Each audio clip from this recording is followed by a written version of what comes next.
Screenwriters, Jim Means, how you doing? Good to see you again. There is a guy who was a production assistant 20 years ago on Entertainment Tonight, based in New York, who used to get the crew that he worked with on a daily basis and go off and shoot scenes on the weekends whenever he could, steal shots using the equipment that they had to film the actual television show, and cut in the television studio at night, his little film project, ram it all together, cheap and nasty, stealing shots, guerrilla filmmaking, anything he could to get the job done. This person went on to package this film, which he hired actors for and cast himself, submit it to the Sundance Film Festival, and it won.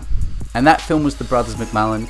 That director was Ed Burns. You want to talk about indie film heroes, it just doesn't get more indie than Ed Burns. So much so that his book is called Independent Ed. This guy is indie to the bone. Talking about Eddie Burns today because Ed was the inspiration behind my desire to make a feature film myself when I shot and directed Don't Know Daily back in 2012. The impetus for that was I heard Ed talk to journalist Jeff Goldsmith on the Q&A podcast, which is a podcast dedicated to screenwriting, which you all must check out, about his film at the time called Newlyweds. Funding was a major issue moving forward with his creative projects. He is a writer-director who likes to write his own directing efforts. So Ed was smart enough to see the media landscape change around him, and at the time Canon, the camera company, had just launched the 5D Mark II. Lowering the barrier for entry for filmmaking, Ed took his trusted cinematographer and his producer up to B&H and bought one Canon 5D, took it back to his gym that he knew that his friend owned, shot a scene there as a test, and that scene ended up being in the film Newlyweds. He then went and got a cast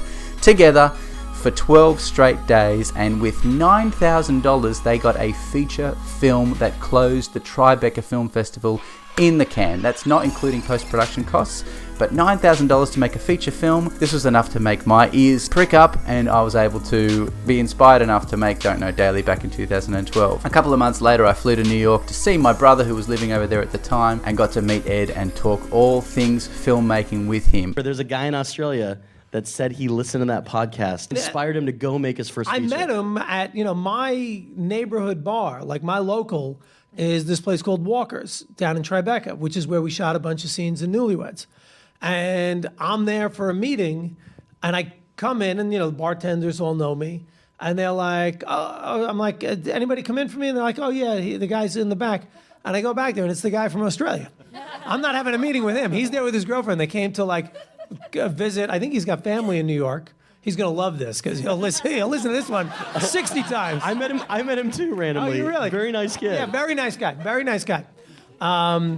Jim, I think his name is. You can find out all this in the struggles, the trials, and the tribulations of Ed Burns through his book Independent Ed. It is a fantastic read for anyone who has ever tried to take the bull by the horns, drag that motherfucker down to the ground themselves, in a world where there are so many gatekeepers and nobody willing to give you a key. Secondly, I would encourage you to listen to that podcast episode back in 2011 on the Q&A with Jeff Goldsmith, because it is a fascinating, fantastic insight into feature filmmaking on a micro budget. I'm talking $9,000, a micro budget.